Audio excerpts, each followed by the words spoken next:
Hi, I'm Charles with Anycap. This is part 2 of my recap for the anime Dead Man Wonderland. In part 1, we saw that Ganta had been sent to the Dead Man Wonderland prison for a crime that was actually committed by a mysterious man in red. In prison, he would make friends with Shiro and Yo, who was actually being paid to watch Ganta. Ganta would learn that prisoners wear trackers that kill them if they don't consume candy after 3 days. Ganta learns the whereabouts of the man in red and the trio head there so Ganta can take revenge. Their plan goes awry when a robot sent by the chief guard Makina attempts to attack them. The story continues as we see Ganta in disbelief to see the person he has been looking for right in front of him. As Ganta goes to attack, the prisoner calls him the Woodpecker and is surprised to see that he couldn't wait for tomorrow. Ganta has no clue what he is talking about and watches as the man cuts himself in preparation for a fight. Elsewhere, people discuss something called the Carnival Corpse and their excitement for the newcomer named Woodpecker. Tamaki is then informed about what is happening in the G Block. Ganta tries to fight the prisoner but quickly realizes he is no match and is going to be killed. The man continues to refer to him as the Woodpecker that killed all his classmates. Ganta comes to the realization that if he wants to use his abilities, all he has to do is bleed. The prisoner grows bored and begins to leave. However, Ganta tells him to stop as he wants to get revenge for all his friends and for all the torture he has gone through. The attack does nothing and Redman asks for more.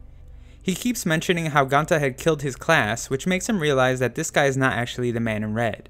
Ganta still has a hard time believing it, saying both of them have the same power.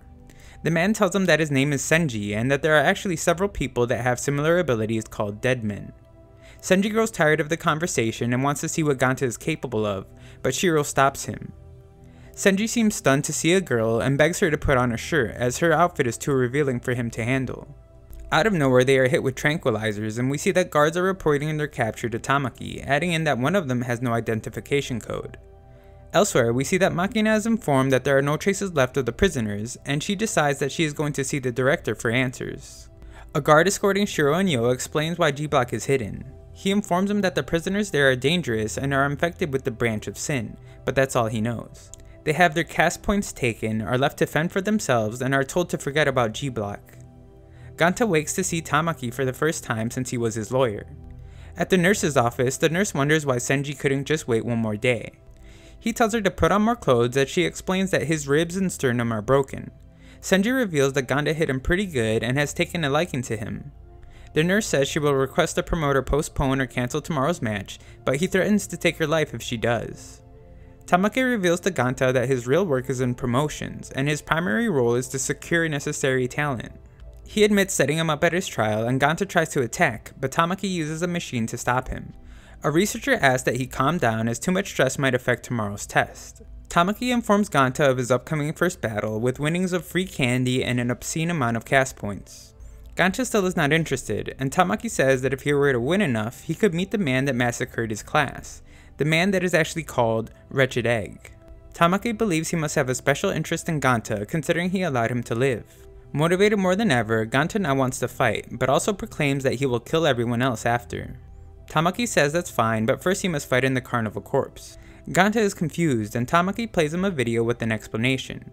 It is revealed that some of those that survived the Tokyo catastrophe called the Red Hole were infected with the branch of sin, and are now called Deadmen. The video shows just how brutally violent the Carnival Corpse event is, and Ganta screams in horror. Elsewhere, Senji trains for the battle and hopes that Ganta is not just a fluke. After several viewings, Tamaki decides that's enough, and tells Ganta not to worry too much about Senji's size as a fight amongst dead men is about more than just brute strength. However, if he was to be defeated, Tamaki reveals that they will still make good use of his body parts. Elsewhere, Makina is refused her visit with the director and we get a glimpse into his room to find he is not in the best state. The next scene brings us to Yo, who is upset after losing an absurd amount of cast points. Shiro desperately wants to save Ganta, but Yo says that he should be fine after witnessing his abilities. However, Shiro says that he needs her, since he has always been bad at defending himself. At the arena, Ganta and Senji are introduced.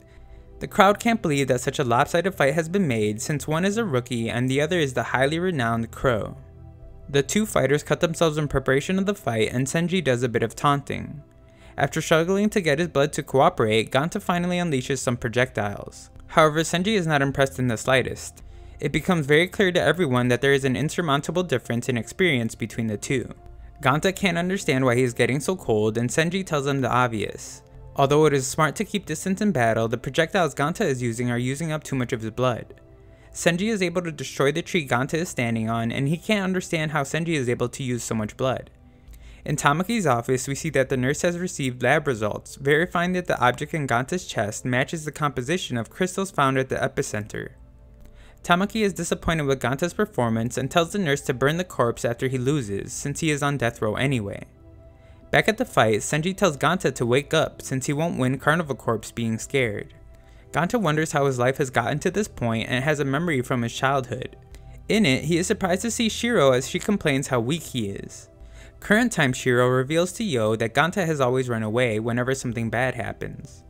The announcer of the fight expresses disappointment in the lack of competitiveness, and we hear current Shiro again remember something from their past. She says that even with his flaws, the thing that makes Ganta so amazing is that he always gets back up. Just then, Ganta gets off the ground, saying he is hurt and scared but won't go down without a fight. He manages to land a devastating hit on Senji, which earns him some respect.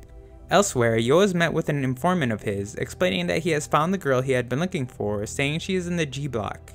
The two head to the location as Shiro sings a bit too loud, and Yo tells her to be quiet like a ninja. Ganta eats some candy while recovering in the hospital and thinks back to the aftermath of the fight. Senji calls him the champ and acknowledges him as someone deserving of his respect.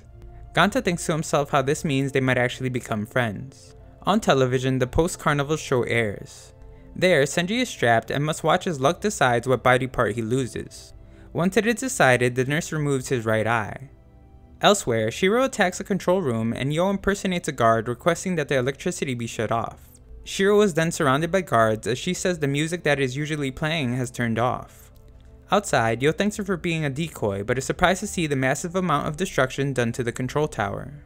Yo stares in amazement at Shiro, and Ganta thinks about how this place that is supposedly a wonderland is actually hell. Shiro faints and two pale men take her away. Yo goes on alone, saying he wants to forget about what just happened and focus. Ganta is now living in Block G and hopes to himself that his friends are okay. He hears screaming outside his room and runs to find a girl in need. He helps her get away and the two end up in her room. She introduces herself as Minatsuki and they discuss how terrible it is for the prison to have people hurt complete strangers just to showcase their power. Ganta agrees and compliments one of her plants. She says that it is called a primrose and it responds well to being treated delicately. She reveals that after her mother's death, her father didn't treat her like one. She would often put up with abuse, but she eventually snapped. Minatsuki goes on to say that her brother never believed that she did it, only ever blaming the system for her imprisonment. She says that she hates the carnival and hates being a monster. Ganta wants them to run away together and tells her she won't have to use her branch of sin as he will protect her with his. Their plan to escape, however, ends quickly and the guards are surprised to see the two together. They explain that tomorrow's Carnival Corpse is between the two of them. Elsewhere, Tamaki tells the director of the battle lineup he has prepared, but the director is disinterested, claiming Tamaki to be incompetent. Later, Ganta and Minatsuki's fight begins and he promises not to hurt her. However, she sounds very disappointed and reveals her true self to him. Ganta is stunned when he realizes that everything up to this point had simply been a trick. Just then, Yo arrives and screams at Ganta to not hurt his sister. Ganta is shocked again as he had no way of knowing they were related. Yo reveals that he got himself put in jail so that he could work towards buying off the rest of his sister's sentence. The guards begin to take Yo away, but Tamaki commands them to let him be since the audience is enjoying it so much. Minatsuki mocks her brother's grand gesture quietly and keeps her true self a secret to him. She manipulates him into coming to her defense so she can attack him from behind, but he reveals that he knows everything now. He had originally thought he killed his father, however after seeing the powers some people possess, he was able to understand. He says he still cares about her and wants to protect her still. She loses it, saying she has to drop someone immediately. She takes her rage out on Yo and explains to Ganta what kind of person he actually is. Ganta still defends his friend, knowing that Yo did what he did to help her. He attempts to land some attacks but can't when she is using Yo as a shield. She talks poorly of her mother and Yo says she shouldn't. However, Minatsuki reveals that the day Tokyo was engulfed, their mother had chosen to save the primroses over her. Ganta finally manages to land an attack, freeing Yo. This only upsets Minatsuki, causing her to tie up Ganta. She tells him that the branch of sin is wasted on someone like him, and he says that it might be true, but she is no better. He proclaims that she spends all her time complaining about her past and isn't actually doing anything. She is distracted by their conversation and Ganta uses a headbutt to end the fight. Ganta stands before everyone and uses more vulgar language directed at Tamaki. Elsewhere, we see that the director had been watching as well and is actually intrigued by Ganta. He moves to another room where he requests Shiro wake up, and he tells her that the lullaby has ended. Thanks for watching. The links to part 1, 3, and 4 will be in a pinned comment below.